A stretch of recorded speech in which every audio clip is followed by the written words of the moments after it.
I just want to welcome every single one of you guys that have clicked on this video, and maybe there's a question you are looking for. This is definitely the channel. I do post these as many times as I see them on Fridays. So if you want a specific question answered, don't be shy, don't be afraid. Go ahead and stick it down in the comment section below. Without further ado, let's go ahead and start off with the first question on today's video. The very first question is going to be coming from DeCarry Johnson. And to answer your question, do you need a tune for stock cams? No, you don't. And the reason for it is because when you install an aftermarket camshaft, you have to include the tune with that because of the valve lift and also the timing. Everything changes as you go towards performance. If you're putting aftermarket camshafts in your car, there's a reason why you're putting aftermarket cams, because you want to increase the horsepower out of the motor. That is the only time that is necessary to tune your car with an aftermarket camshaft. Your stock camshafts are not aftermarket. You don't need to worry about it. Just drop them in, put your timing kit back on, and go ahead and start your car. The next question comes from Punker18P. And to answer your question, Punker18P, and I know you watched my last video on the Ford Mustang GT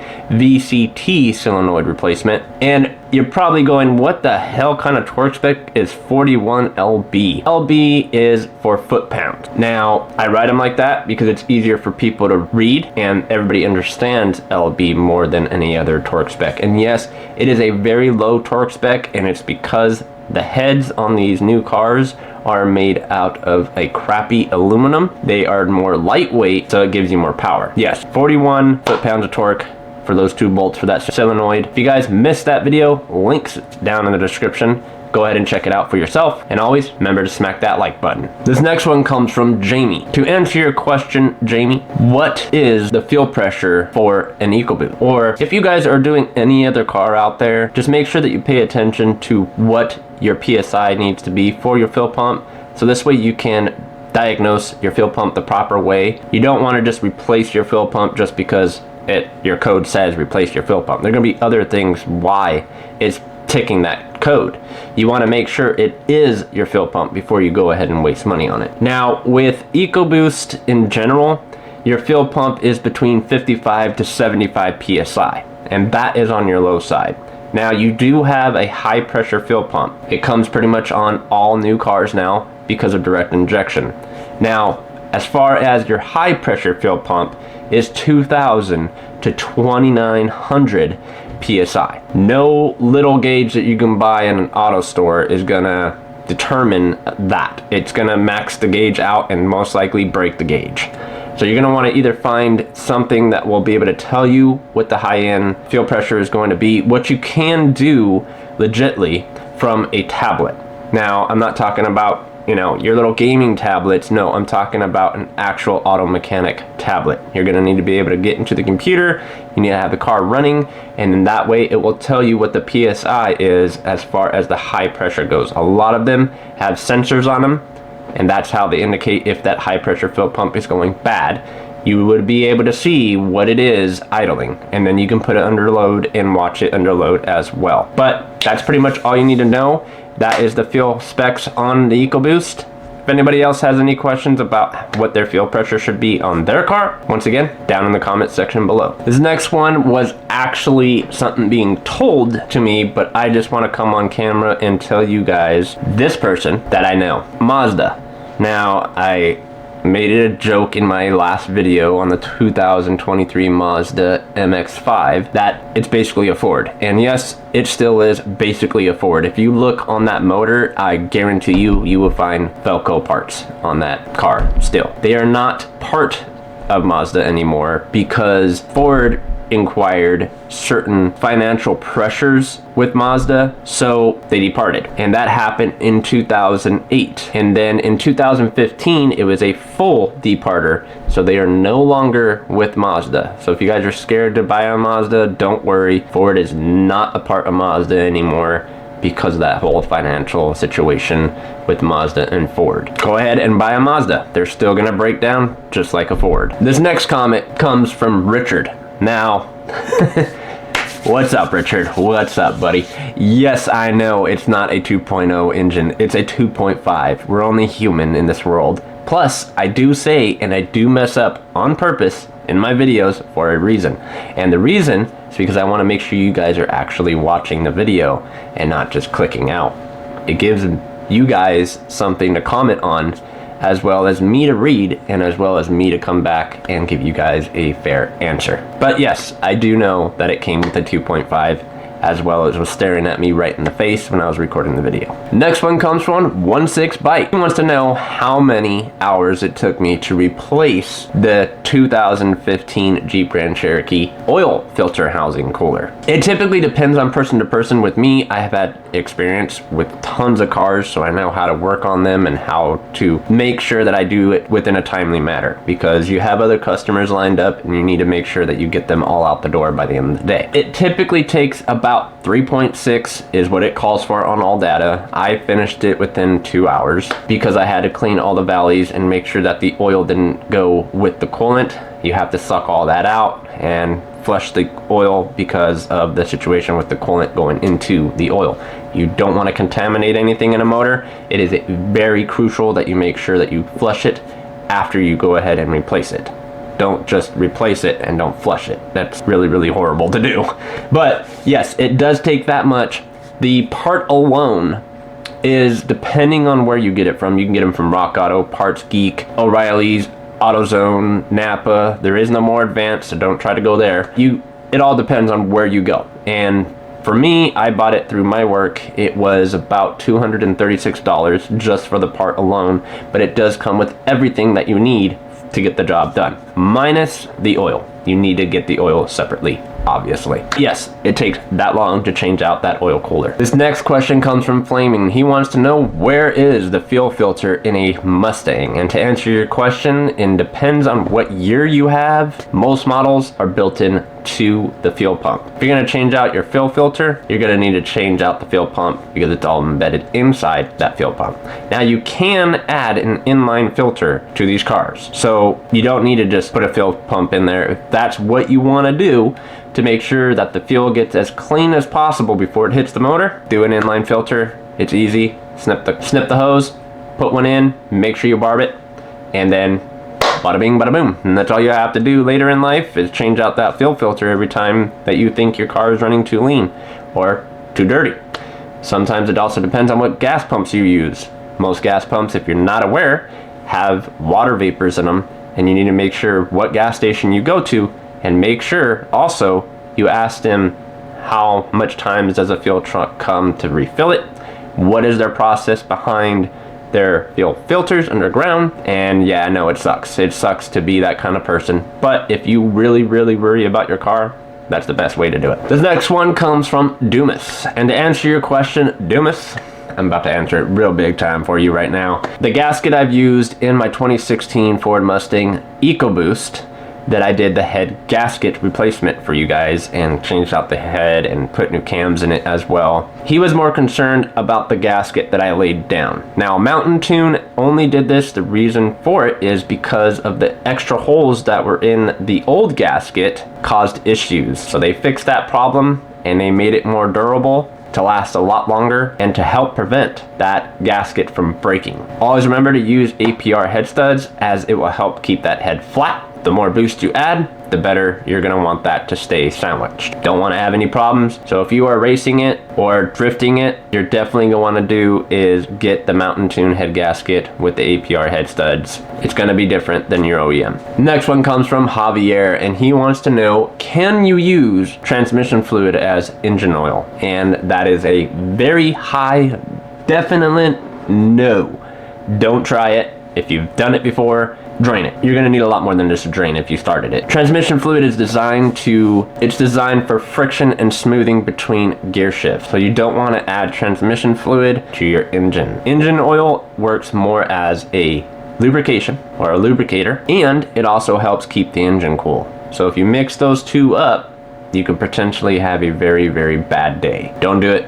In transmission fluid for transmission, engine oil for engines. Don't get them mixed up. Trust me. This next one is specifically from Brad. Folks, you gotta pay attention to what the title is on the video. Obviously, with my Mustang EcoBoost video that I've done for the head gasket, it says episode 7. If you see the title being head gasket replacement, make sure you pay attention to that episode 7 at the bottom, because they're all named the same. And why they're named the same? Because it is a series. I made it a series to make it easier for you off at home to go through the videos and make sure you guys do the job correctly. Instead of making it all in one video, it made it a lot easier to make it in series. So basically he said that there was no head gasket replaced in that video. So that's pretty much the reason why I'm telling you, pay attention to what the episode of the video is. Next one comes from Officer Frank, and he's seen my video of me at Daily Driven Exotics. I really wanted to film a lot more for you guys, but I went too late. And the other thing is they were already eating dinner, and I don't want to be rude going in there and asking them for a photo or seeing their cars in the back or anything like that. No. Next time I definitely will get more footage with them. They are somebody that I look very highly up to, and hopefully one day I get to experience the joy that they get to experience every single day because of their fan base. The next one comes from Kenny, and this was more of a said thing rather than a question. A long time ago, I was sponsored by a company called NVIDIA Performance. To be honest, guys, it's not a really good chip. If you guys really want to tune your car, I will make a separate video, which I'm currently going to be making anyways, which will be on a Friday, so it will take place of a Q&A. But I'm gonna go over different tuners and why you need a tune and everything else, and including the NVIDIA Performance chip in that video as well, and why I didn't like it, and was it a waste of money? Well, yes, to a lot of people out there. A lot of people say they've experienced certain things, and some people say they didn't experience anything. I'm definitely going to be making a video with that, so if that's something y'all want to see, give me a double smash on that thumbs up. The next one was done by Free, and he's going to be right here if you guys want to read his comment. As far as charcoal canisters go, a lot of people don't understand how a charcoal canister even works. They don't even know if they really even had one. They are a thing, I'm definitely telling you that right now, and every single vehicle has a charcoal canister. It's been around since way back, like very way back, and it's because of emissions. It does have a big part in emissions. If this part does go bad, you're not passing emissions at all. A charcoal canister's job is to take the vapors from your gas tank, obviously. It has a charcoal filter in it. So if you overfill your gas tank repeatedly when it clicks off and you keep filling it, you are flooding that charcoal canister, and that is a big no-no. You don't want to do that. That does harm it, and eventually that charcoal canister will die. The minute it clicks off, don't pump any more fuel in your gas tank. And like I said in my last Q&A, if you are just driving around in town, there is no reason to have a full tank, unless you are living payday by payday, which a lot of people do. Just put 20 bucks in there and let it last you for a week, and then put another 20 bucks and let that last you for a week. You definitely don't want to drive your car at 50. You don't want to drive your car with the gas being too low, because that fuel pump uses that fuel to keep the fuel pump cool. And if you don't keep the fuel pump cool, bye-bye fuel pump, you need to go buy another one. Mr. Johnson, welcome, man. I hope you did smash that subscribe button to help out the family here on Tough Build Customs, but you did give me a very big round of applause for the RS spoiler assembly that I did years ago. I really do miss that car a lot, but the whole function of that video was for the RS spoiler. It was a sponsored video by my buddy Mike. If you guys still want to pick up one of these spoilers, he is all over eBay. Go ahead and pick one up. Actually, I can probably link the link that I might still have from his business down in the description below. So if you still own a 16, 17, 18 Ford Focus and you want to add a little bit of hip to it, this spoiler will definitely make your car look a lot better. It's an RS spoiler. It is not, and I repeat, not anything similar to the original RS spoiler, but this one did look pretty good. You still need to paint it and whatnot, but you can either order it painted or you can go ahead and spend your own money and get it painted yourself. The next one was asked by Mr. Steven, and to answer your question on your blow-off valve. So an OEM blow-off valve, they're really crappy. I always highly suggest to go after something that desires you. Mine on my 2016 Mustang was vent to atmosphere. A lot of people don't like vent to atmosphere. I did. It sounded cool. It was really awesome to have vent to atmosphere. Now, the hose that connects to that is just a vacuum hose.